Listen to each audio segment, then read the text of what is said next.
Hi, my name is John Pisto, and I've been a chef most of my life.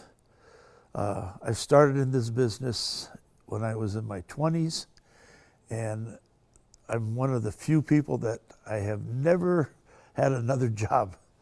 I fell in love with this business early on, and I stuck with it.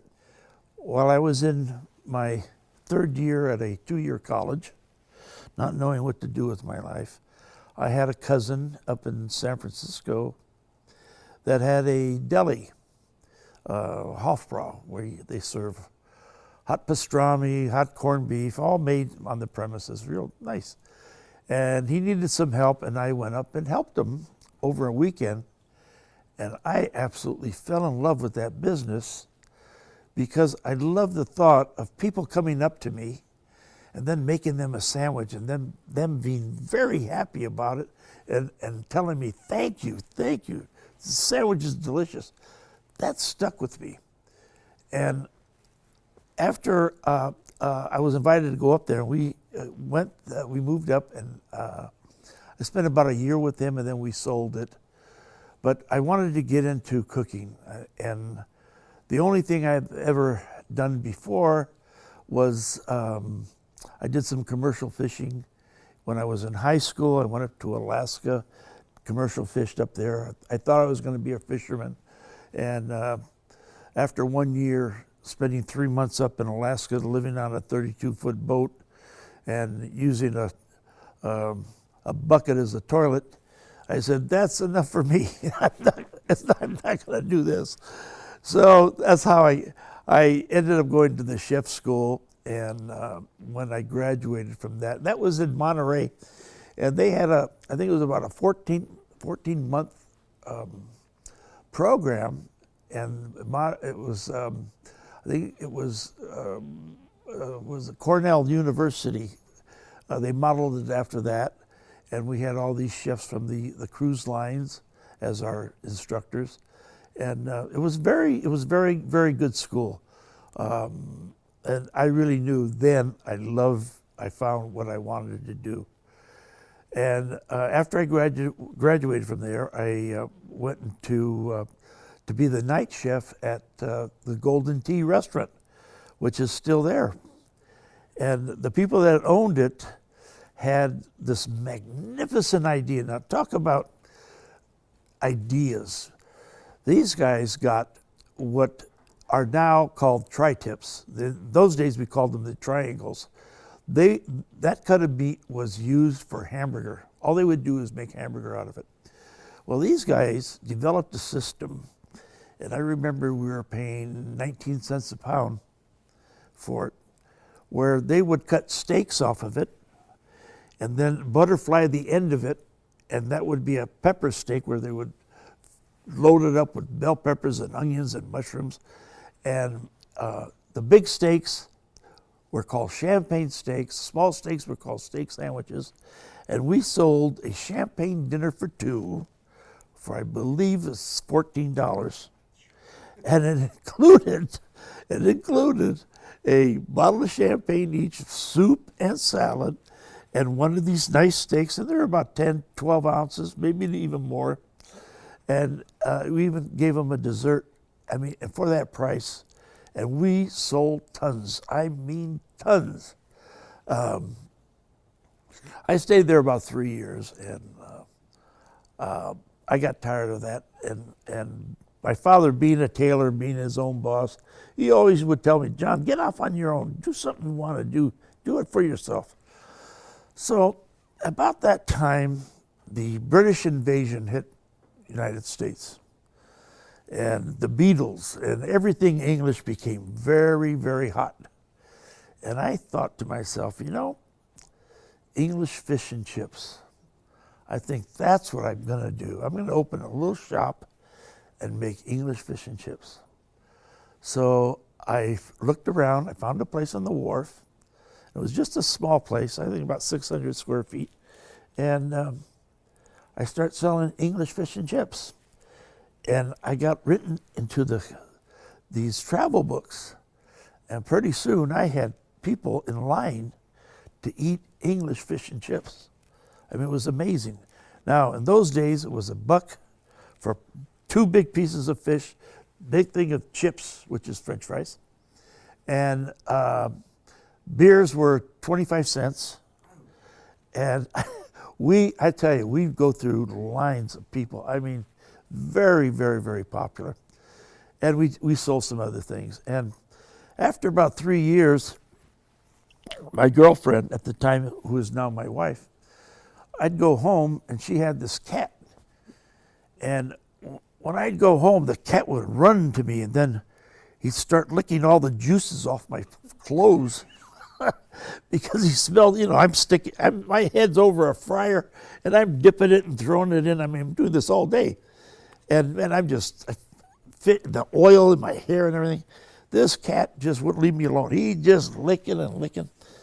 And I started getting a cough, I think from sitting over the deep fryer for so long. I said, I got to get out of this. So one day I woke up and I says, you know what? I'm going to start a dinner house. And I had no idea what to do and how to start. And Cheryl and I start talking about it. And luckily her brothers were all carpenters. However, I needed to get serious about what I was going to do. So we start looking for a place to start a restaurant. And in the back of my head, I kept thinking about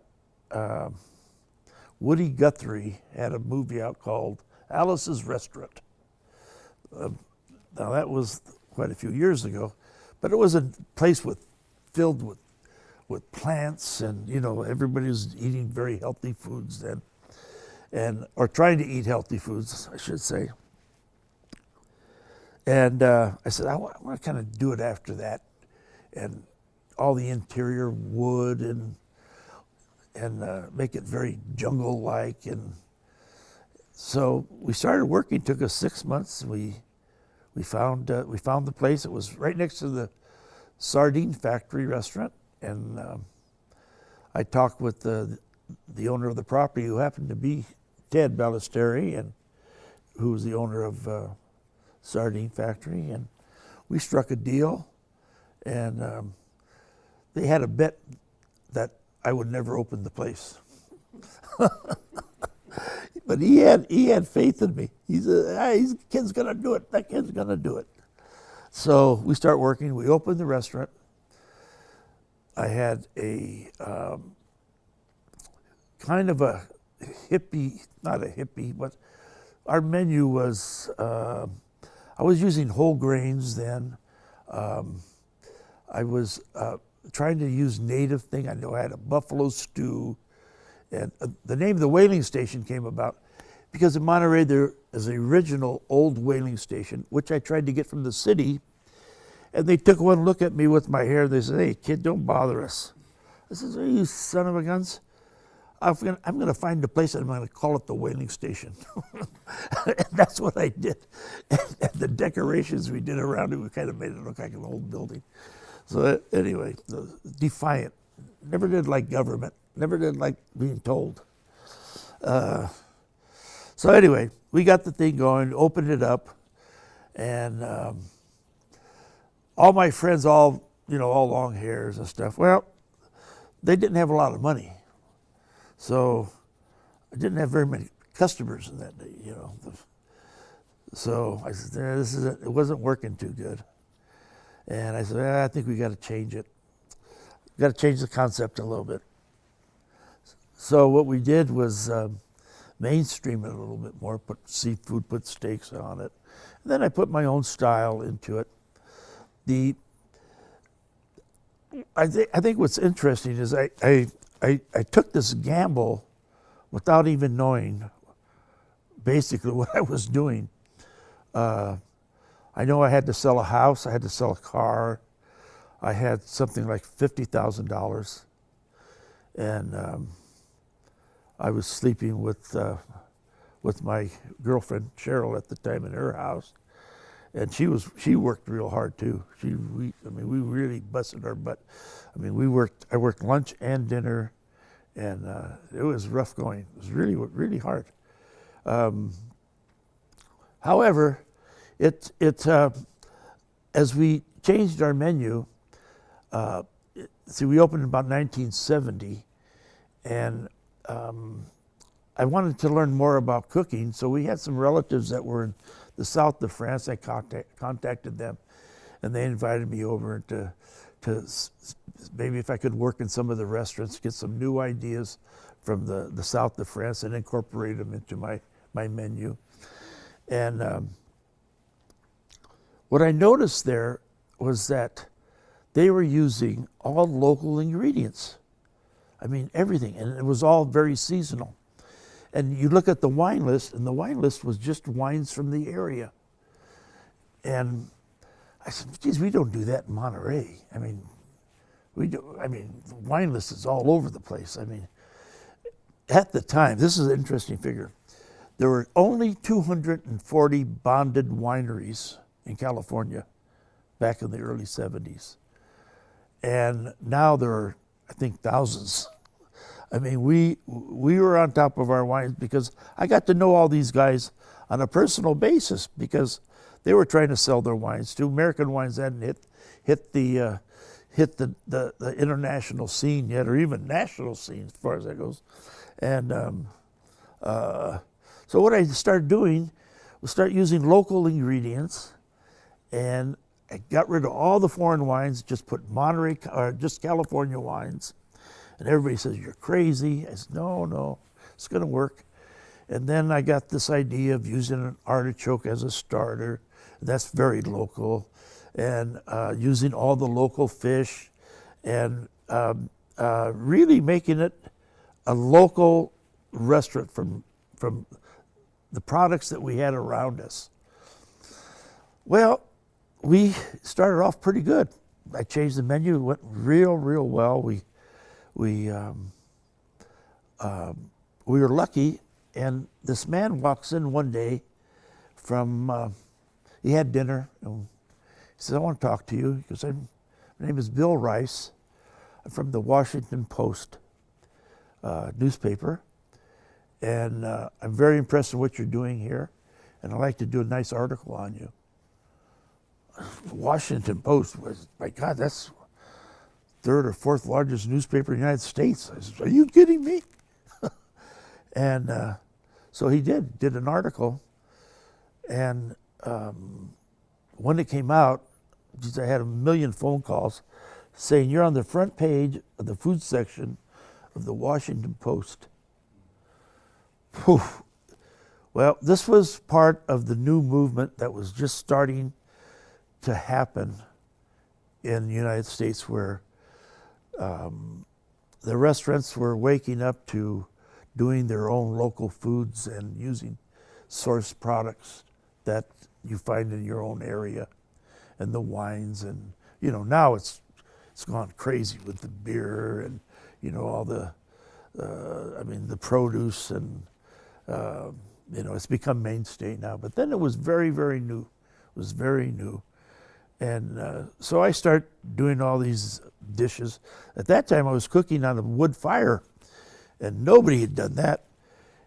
On our day off, I'd get the kids and we'd go out to the fields, and I'd find the wild fennel growing, and I gave all the kids the little scissors, and we cut them in pieces, and I'd tie them, and as we're cooking fish, I'd throw bundles in there so that we get that licorice flavor of the fish. Man, people thought that was amazing.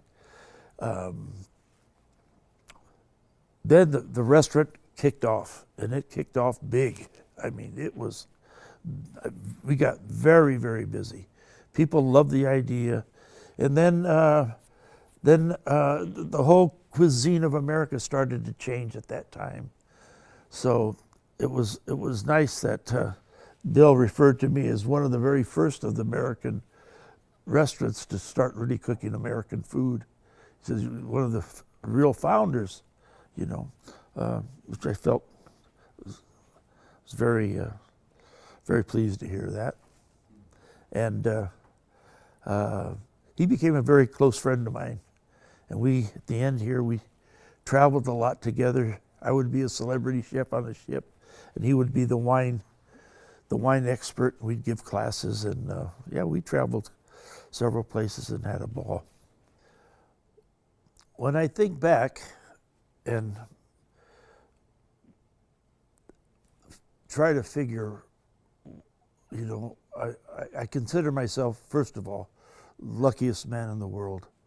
I really do. I was very, very, very lucky. But also, the biggest driving force in my life, I believe, was my passion. And when I found my vocation in life, and I said, I'm going to be a restaurant owner, chef, and I mean, I really, really got into it. I would not hear, no one can say you couldn't do it. I mean, I'd find a way to do it and persevere. I mean, I remember when we first opened, one night I had 3 customers, and I called up my dad, and I was crying. I said, Dad, I don't think I'm going to make it. I think I made a mistake. He says, oh, stay in there. You can do it. You can. I says, but I don't have enough money for payroll. He says, okay, I'll lend you some money. And I didn't ask him for any money. I used everything that I had, all my possessions, I put it out. And luckily, after he loaned me that money for the payroll, little by little, it took me 5 years to pay everything off. And at the end of 5 years, the accountant calls me up and he goes, I just want you to know, at the end of the year, you've got $50,000 in the bank. I says, holy smokes, that's the first real profit. And little by little, it got better and better and better and better. And you know, the passion can come to you not only, with me it came into the restaurant business and cooking. I should say cooking, because I'm retired now. I'm cooking more now than I did when I was in the restaurant. I mean, right now I'm into canning all kinds of, natural fermentation stuff. I'm making my own prosciutto, my own all kinds of different kinds of Italian cold cuts, pancetta, and several other things. And I mean, my house is a factory. If you go to my kitchen now, I have a restaurant kitchen at home, and it looks like a restaurant kitchen, and it smells like a restaurant kitchen, believe me. I mean, it's really my laboratory. You can, anytime you want to find me, come to the kitchen. I got a detached whole kitchen. It's about 1,200 square feet, all commercial equipment, and that is my office and my second home. But getting back to passion, it's too many people, they look at life and say, where can I make the most money? And I found that is not the way to approach things. The way to approach things is to find something you really love, and regardless of what it is, and then go for it and just get into it. You will find that because of that, you will succeed. And then the money comes as the second bonus, so to speak. And all of a sudden you look forward to going to work, you hate going home, and you just want to be there all the time, just doing things. That's called passion. You're never tired. You always want to try new things, and believe me, you will succeed beyond your wildest dreams. I never, ever thought in a million years that thank God that I'd be as successful as I've become. And I owe it all, of course, to, it's a tough life. Restaurant business is a way of life. It's not a job. You think food, you sleep food. Your friends are all foodies, that you're into either the wines or the food, or you travel, it's always about food. I mean, it is a way of life. When you get that passionate about anything, then you know you're on the right track, and you will succeed. And you don't have to be the smartest guy in the world. I was not very good in school. I was average student. I did not like school. In fact, I didn't like school, period. And but when I found restaurant business, that changed my whole life. So after about 8 years, we were just cranking along, very busy, lines out the door. And I had a nephew, and my accountant wanted to get in the business. So I says, you know what, we're going to open another restaurant. And by then, this time we had plenty of cash. And I know I wanted to go back on the wharf. So we found somebody that was willing to sell, and we bought it, and we named it Domenico's, after my nephew, who would be managing partner. And I thought that had a nice ring to it. Domenico's on the Wharf was the name. And I think that we opened about 1980, 81. And we were going to do a new concept. The Wharf in those days were a bunch of deep fry houses. Everything was deep fried.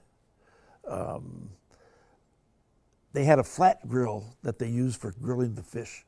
You know, the ones you know what a flat grill is? Just a place you see in a breakfast house. You know, they do the eggs and they do the hash browns. That's what everyone used to grill fish. And very terrible wine lists. I said, you know what we're going to do? We're going to make a white tablecloth restaurant on the wharf. Okay. Sure enough, we opened it. White tablecloths. I had all the waiters dressed beautifully. We did a lot of table service. And that place took off like a rocket. I mean, we couldn't keep up with it. It just jammed. After the first year of business, everyone got their money back on the investment. The chef got a Corvette. My partner Dominic got a Ferrari. The accountant got a Mercedes, and I bought a Maserati. I call it Maserati, but it was a Maserati because those cars, that 85 Maserati was an absolute piece of junk. I tell you, it really was bad. But anyway, we all bought nice cars. Everybody paid off. We were just sailing. I mean, we were just very successful.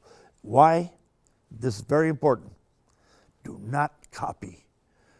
Do things on your own with your own pure thoughts. I didn't want to be like anyone else. I always wanted it to be different. My menu always had to be different. The foods I experimented was always different. People were going, what the hell are you doing? I remember we brought blackened fish when it hit the country. Bill called me from New Orleans, and he says, John, I got to tell you, there's this guy that's doing this dish called blackened redfish that, man, you better get onto it because this is going to be big. And I said, okay, I'll try it. And we tried it. I got some of the spices from Paul, actually. In fact, we did some cooking with him later on in life. And I put it on the menu. Holy mackerel. It went like gangbusters. You know something? And it's still delicious. A piece of blackened salmon is still absolutely delicious. You know, you never get tired of it. At least I don't. So, you know, doing these kind of things, being the first in everything, that passion really drove me to do a lot of different and new things. Then I wanted to learn more, and I said, I got to go to France. So I got in touch with the relatives, and we had a lot of help from a man called Antoine Mercurio, and he put me in these restaurants, and so I could observe and learn more about the southern France style of cooking, which would be perfect for Monterey because their most popular items are thyme, garlic, tomatoes. You know, that's the heart of the Provence cooking. I said, man, that's Monterey, really is. So we brought stuff back from there, bouillabaisse and stuffing whole fish, and stuffing it with sausage and spinach and roasting nice raw cods like this, and then served at the table, which is very delicious, still is. And introducing all these new items, and like I said, Domenico's, boom. We had a barbecue wood burning pit in there too. All the fish cooked on oak. And that place, gangbusters, still doing well. Still doing very, very, very well. We made our own pasta, made our own raviolis there. Invented a dish called pasta capri that was the most copied dish at the time. Everyone tried to figure out how we cooked it. They could never figure it out. And that's still, if you ever go there, make sure you ask at Domenico's, ask for pasta capri. The most delicious pasta dish you ever tasted. And that made that restaurant. We made sure everybody that walked in would get an appetizer of that. Imagine that. Then they'd have the other food and you know, some of the other items. Very had a great feeling to it. So that went off for about 7, 8 years, and then I said, you know, I think we're ready for another restaurant, boys. What do you think? And they said, sure, let's do it. And so that was about 1990. And Avalonettis, which is still there, was a restaurant based on squid, calamari, right?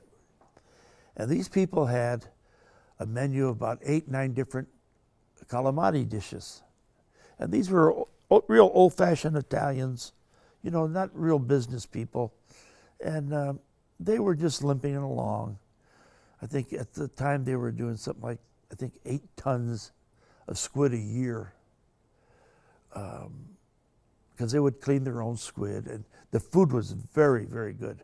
But, you know, they didn't know how to merchandise. So we got the restaurant, revitalized it, remodeled the whole thing, and within 3 or 4 years, we were doing 90 tons of calamari. And I had 3 guys that were cleaning the squid for us every day.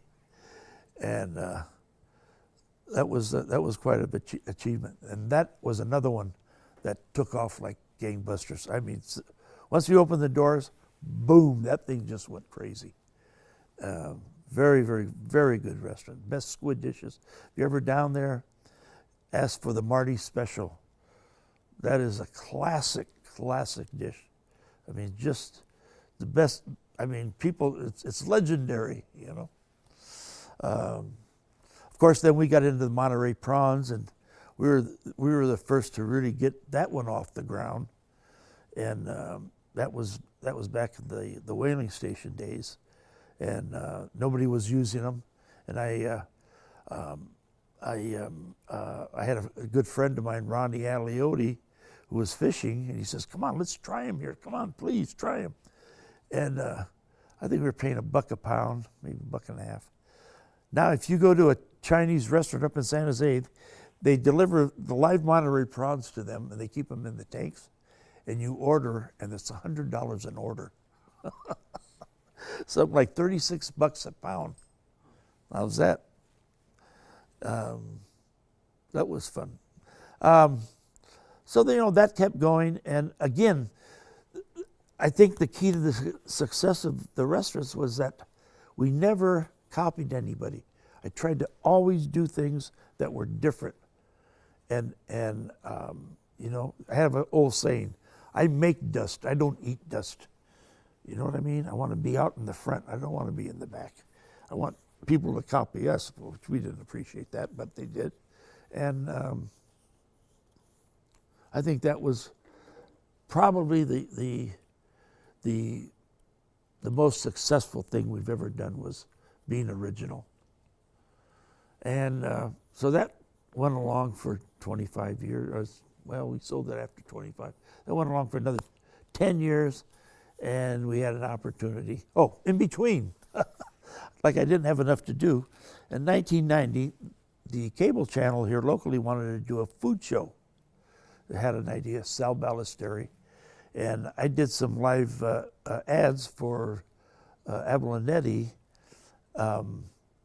And I directed them, and I did the whole thing. They just brought the guys. I said, I want the boat to tie up on the dock, and I want them to bring in the fresh salmon from the boat onto my dock. And then we would, I'd show off the fish. I said, look at this. How can you not want to eat a piece of this? Anyway, Sal, who was the president of the channel at the time, said, I think you're the perfect guy to do a food show for us. So I said, sure, let's try it. So we started off with a guy named Mike Goodenough. And it was kind of, he tried to be funny, but he used to interrupt me when I was trying to talk. He thought it was funny. I didn't think it was funny. But anyway, we went along for a while. And a national channel happened to see the show and wanted to put the show on national TV. And would I be interested? I said, sure, I'd be interested, absolutely. So we partnered with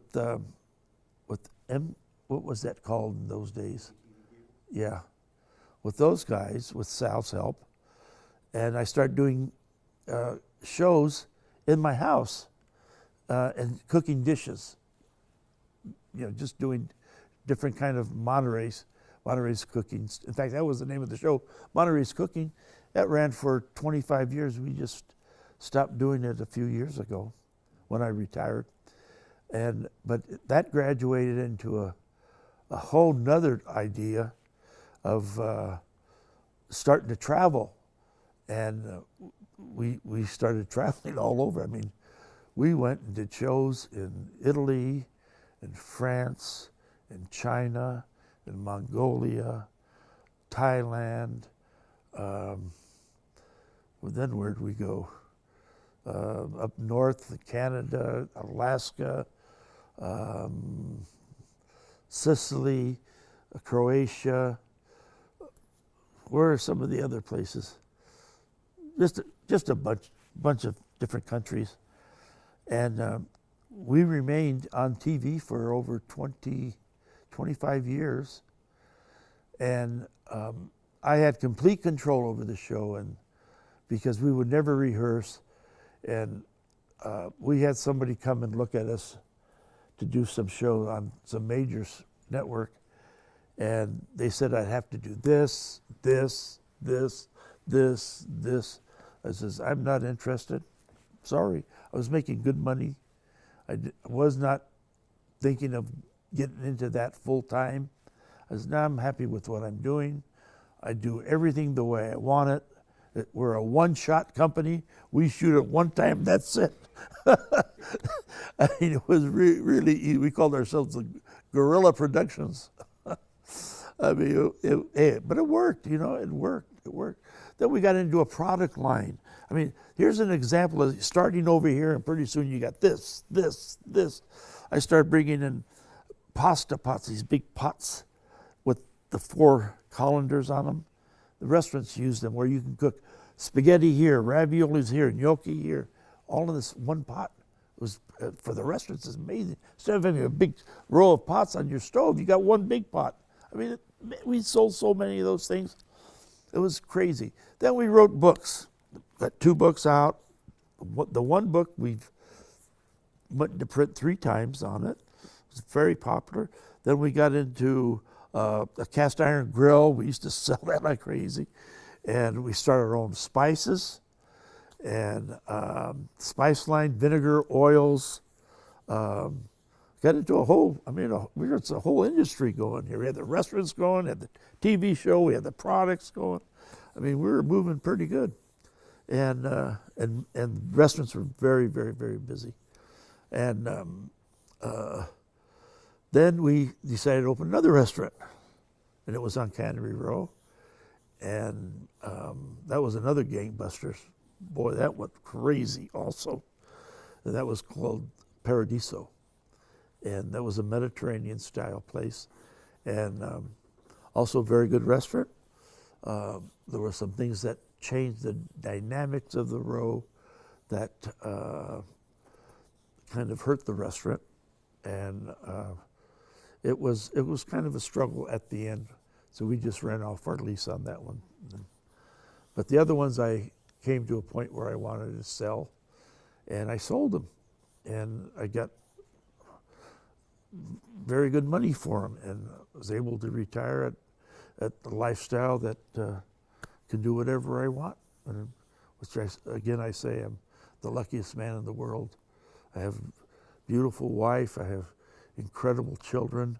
I have my grandchildren are the most beautiful little creatures you ever want to see. They're just, I tell you, I'd do anything. I never knew what love was until I had grandkids. And people that know me, I was one of those wild chefs, a lot of screaming, a lot of throwing pots and pans. I can't do those things nowadays. They have laws against that. It's called hostile work environment. Man, I used to throw pots and pans. Oh, yeah. But as I retired, I've mellowed out, and I'm a real nice guy now. Right, honey? And then, so my life has been so wonderful. And now that we're retired, the only thing is I wish I was retired earlier because of so much things we want to do. And, the cooking in the house, experimenting with foods and doing some of the traveling. And looks like there's not enough time yet. But we're going to go strong as hard as we can for as long as we can, and just keep it going. So I think if you want to wrap up my story, I think what you would say, here's a guy that started with nothing. And I mean, I had $50,000. That's what I opened the restaurant with. We hardly had any money to run it. I mean, we just run it from day to day. And if you stick with something, again, the most important thing is the passion. You got to have that. I don't know, how do you describe a passion? I mean, you just don't take no for an answer. You're just going to keep trying. You're going to keep trying. You're not going to give up. And you just have to believe in yourself that this is going to work. It's going to work. I'm going to make it work. And you put your head to it, and you know what? It'll work. It'll work. I'll guarantee you. And you'll have fun doing it too, because you love what you're doing. Seriously, there's always room for new things. The food industry nowadays, there's so many neat things you get into, but new things. I've got 100 ideas in my head about restaurants. Every time I see a certain location, I say, that'd be a good restaurant. I just know what I could do it there. Now I got a couple ideas to open another restaurant. I said, I know this would go. I guarantee you I would make a fortune with this one. But you know what? Nope, not do it. I'm retired. I don't want to get back into it again. So, bottom line, find something you love to do. Maybe it's a gardener. Maybe, I mean, it could be anything. It doesn't have to be a cook. It could be anything. But strive to be the best. Try new ideas. Be different. And go for it. And I'll guarantee you, you will become successful. If that's what you want, the money will come. Most important thing is find something that you love in your heart. And the whole family's got to back you up on it. That's very important. So that's my recipe for success. It's hard work. That's all it is. Hope this was enlightening to somebody or anybody. Thanks a lot.